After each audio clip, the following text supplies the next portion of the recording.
When Kingdoms Collide, the scavenger hunt of Fanta and Pyode is here.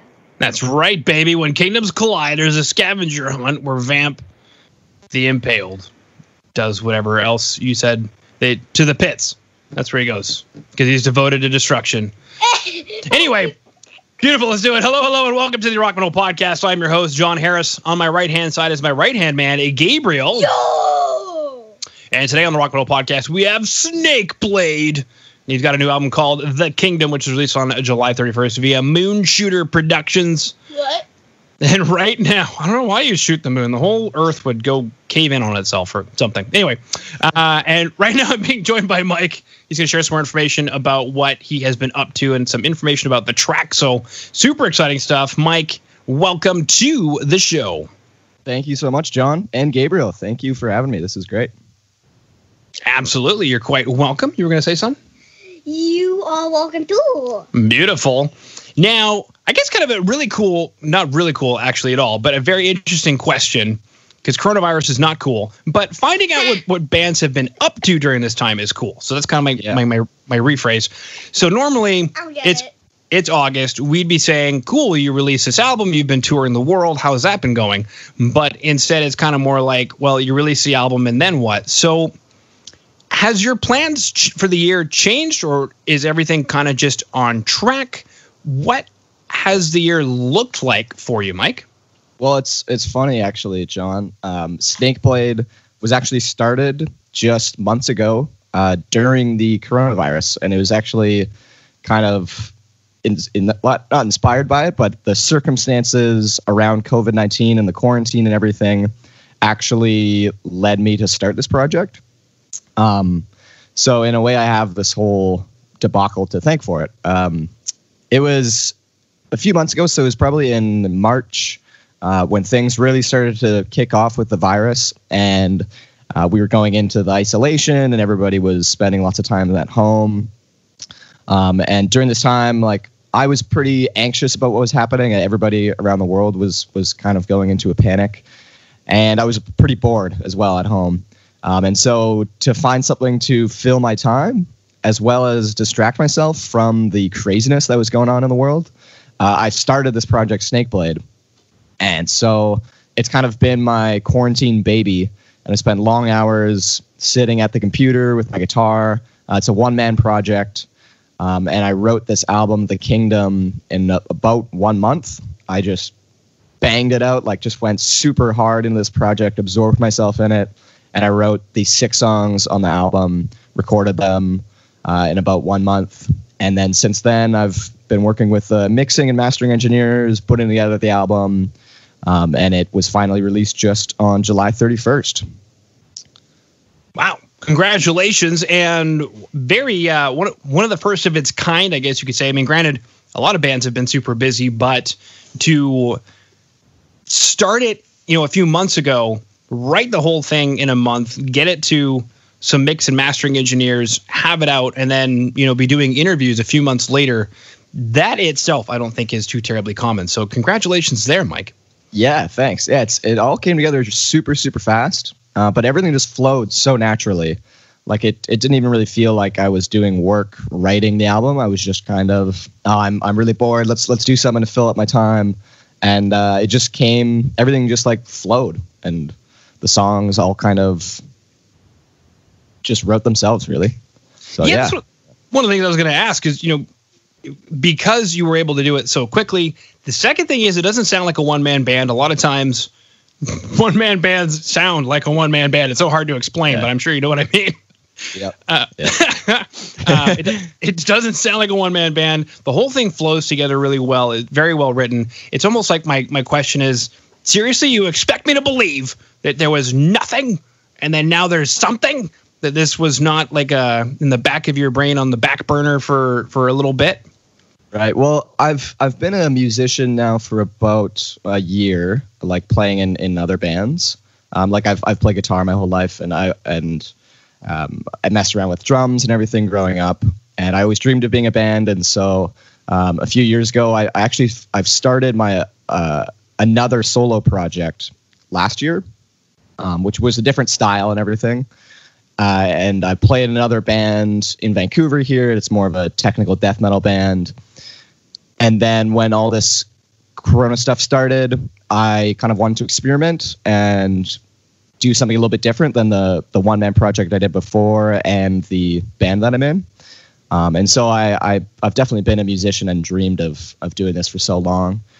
And then when this started, I've already kind of had all the equipment in my place and like already had the studio and the guitars and the bass. And I had kind of done a lot of this stuff before, writing songs for the other two bands. So it was really familiar to me, and like I knew how to go about it. I knew like I had the right equipment and the tools, and I knew what the process was going to be like. So it definitely has been a long time in the making, but at the same time, I did it all in 1 month. Yeah, like it's kind of like I'm trying to remember if it's like Zen philosophy or something. I heard it from some place where basically, every single day you're working on the culmination of your next move, and it seems like, where you are now, you've led up to this moment. Right. Yeah. It's like it's a mix of preparation and luck. Yeah. Yeah. Now, something you mentioned there was equipment, and I know for the nerds out there that are listening in, we want to know. Okay, so you're a one-man band in your bedroom in Vancouver. Now, oh man, we could go on for days about this, Mike. But I mean, it doesn't sound like a bedroom recording. Yeah. Thank you. That's very nice to hear as well. Yeah, I mean, I don't know how much that really happens so much anymore because of the amount of technology we have available. But I remember, 20 years ago, that was a thing. Like there were people who tried to record at home, and then there were people that went to the studio, and you could hear the difference. Totally. Yeah. Whereas now, like if I want Lars Ulrich to play on my record, I can download his snare drum. It's crazy. So my question is, for all the gear nerds out there, if you don't mind saying, what did you use on the record? I think the gear nerds will be very surprised and probably disappointed because I'm pretty cheap when it comes to gear, and I'll try and do everything at the bare minimum cost. Everything I've tried to use so far has been free and or cheap.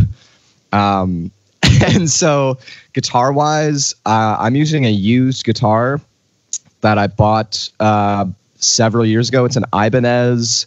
I don't even know the model of it. It was $100.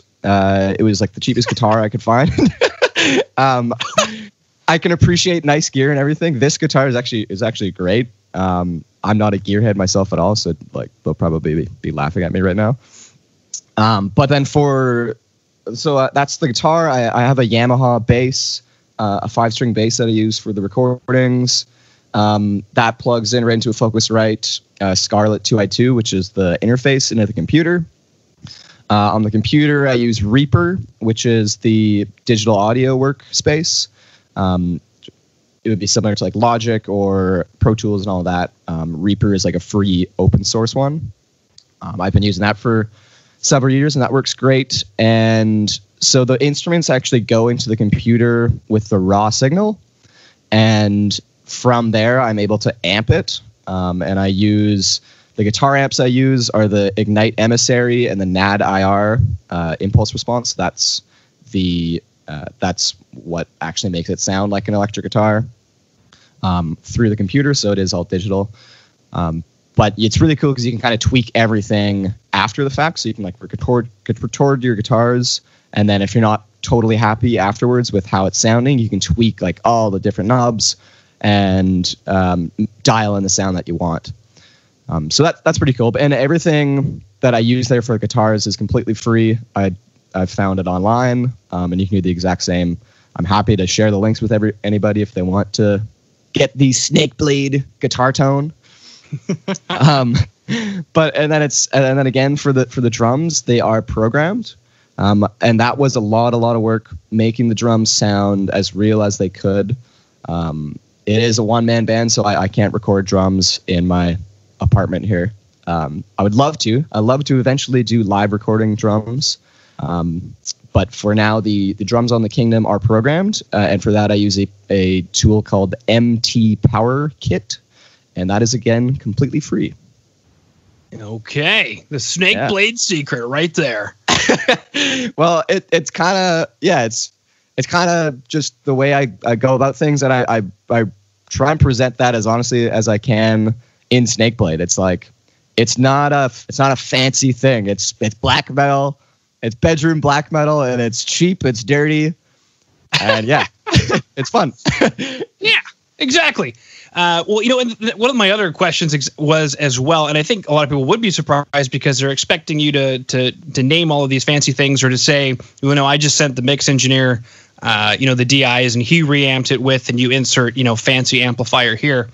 But there's a saying, it's not the gear, it's your ear. And I think what you did was you just took the time that was necessary without turning the whole thing into what I'm calling a hard drive project, where, you were bored, you recorded some stuff, and you just let it collect dust. You're like, no, let's get this thing out there. Let's do what we can do. And it sounds great. Yeah, man. Yeah, thank you. And that's not to say, like, I did a lot of work with these tools. They're great tools just because they're free, or they're not like the fanciest ones out there. They're great. They got the job done. I was really happy with the sound that they made, and I didn't see any reason to have to go and purchase these. Like, you could spend loads of money on it, but why not if I could get it done with these? And yeah, I was really happy with the way it came out. And that said, like, the mixing and mastering that I had done on the album helped so much. I can't thank Miles. He's the mixing engineer. Like, we worked pretty closely throughout the process, and he was a super big help to dialing in everything and making it sound like the way it does on the record, which is actually quite clean and audible for a black metal record. Mm-hmm. And the funny thing is, initially when I heard it, I mean, I hear some black metal stuff in there, but I kind of hear, at least maybe on the tracks we're chatting about today, some power metal as well. Yeah. Or do you disagree? No, totally. I agree. It's been funny hearing people try and put it into a metal subgenre. I've heard people toss out like technical melodic black metal with elements of thrash and power, and it just sounds like it's just a big mix of everything. Yeah. That's a buffet that you're not hungry. You're like, oh, great, dude, overflowing with fried rice, and I just ate, so I'm not hungry. Yeah, post melodic trajectory core. What?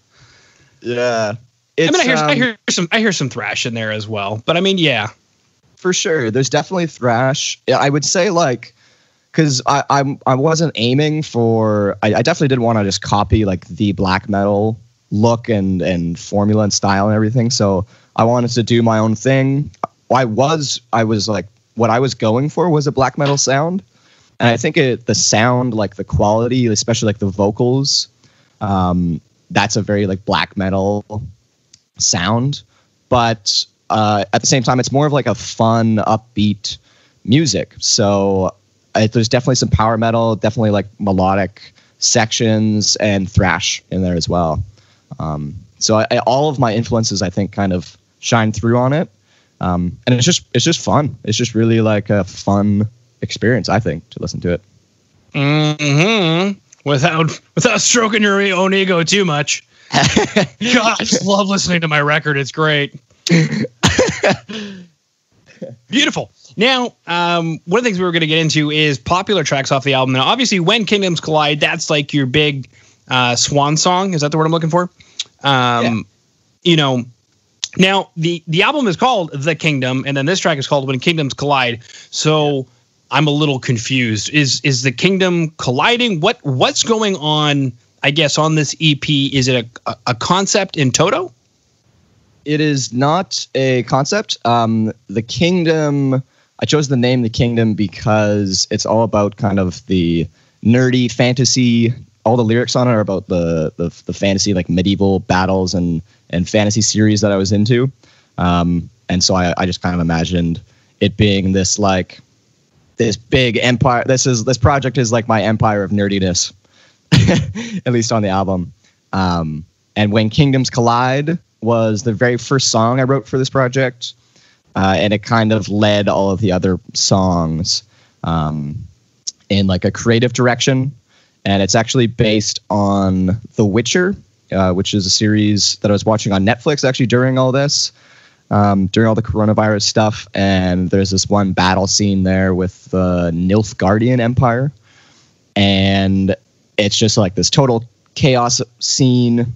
And that was kind of a big inspiration behind this, to have like what I was envisioning is like two castles and their armies meeting in the middle on this big plain and having like men with swords fighting on the ground and trolls and dragons and mythical creatures all clashing on the battlefield, and then like wizards and witches casting spells. And it's just supposed to describe this like big epic battle. Okay, I mean, you went like total nerd on that one, and I didn't know whether to interrupt you or let you keep going. I mean, yeah, man. I'm totally a nerd, and I will say it loud and proud.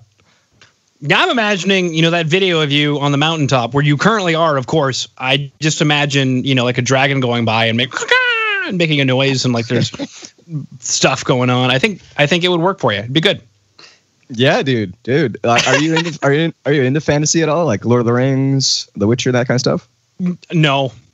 But my wife, on the other hand, plays D&D, so I think that's kind of close. Yep. So Snakeblade was actually the first character that I made in Dungeons and Dragons, and that's where the name comes from. Boom. There you go. Yeah. And it's funny because I work with some people who are really into D&D, and like they to them, metal and D&D is synonymous with each other. And to me, I guess political unrest and angst in metal are synonymous with me. So it's almost kind of interesting, the two kind of camps, I guess, that somewhat exist. Yeah, that is very interesting. And a lot of like the band that I play in here, it's cool to see like the other members and what gets them going in metal. And for me, it's like the fantasy, it's the sci-fi, it's the like kind of bizarreness in metal. Like there's just a lot of bands now that do like other worlds and like other dimensions and are totally into that like sci-fi fantasy sort of thing. And a lot of like, I do love like Megadeth or Lamb of God, and they kind of talk about more like political themes. But for me, like what's always been exciting about it is just kind of like the weird, bizarre, like sci-fi stuff. Mm-hmm. Very cool. Now, something else we were going to chat about is on YouTube, we've got Scavenger being the second most popular track, and on Spotify, we have Vamp the Impaled being the second most popular track. And I always love asking about that. And something that you mentioned in the pre-roll was, well, that's kind of crazy. So take me through, I guess, maybe your emotions on that one, because I think you were saying that it was kind of surprising that people really liked Vamp the Impaled. Yeah. So Scavenger is a little bit of a different song. It's more on the death metal spectrum, I would say. Whereas Vamp the Impaled is a lot more punky. It's more like upbeat. It's got a soft acoustic section that leads into it, and it sort of like builds up before it launches into total chaos.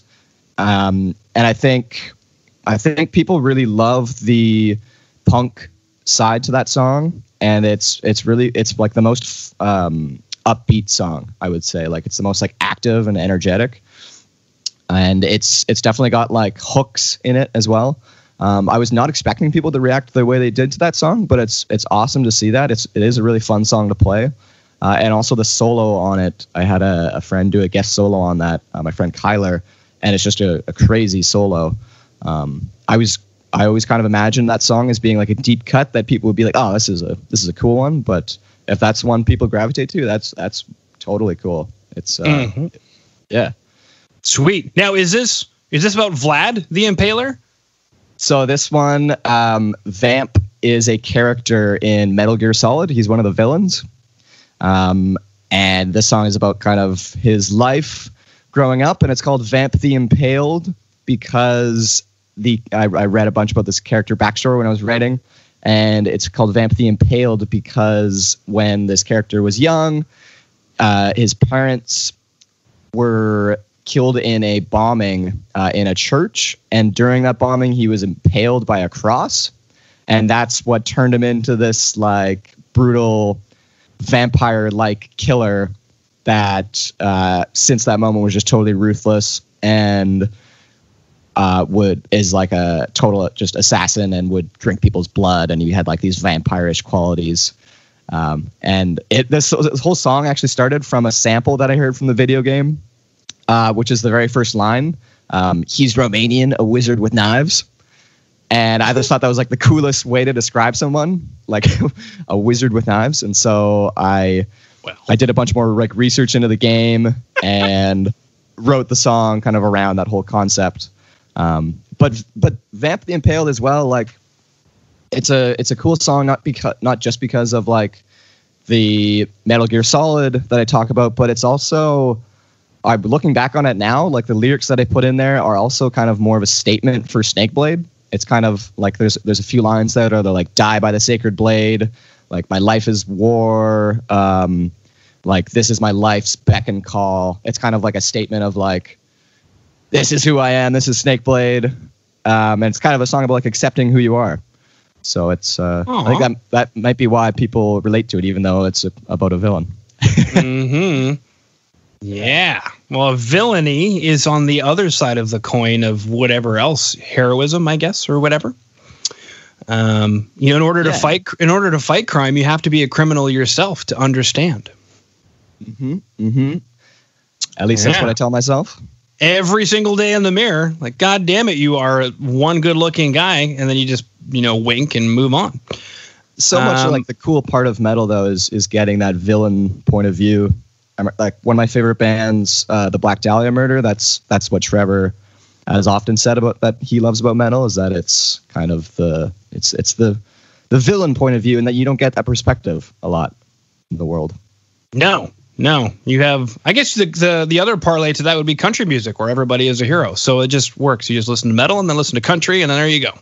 Yeah, beautiful. All right. Well, I believe that is all of my questions for you, Mike. So unless there's anything else that you wanted to bring up that I did not ask myself, please let me know. Otherwise, thank you so much for coming on to the Rock Metal Podcast today. Yeah, thanks, John. This has been great. Thanks so much for having me on. This is a great little chat. And if you're listening, go check out The Kingdom. It is my debut album, and it's finally out. It's a fun black metal record, and it's all one man. And there's lots of more stuff coming for Snakeblade.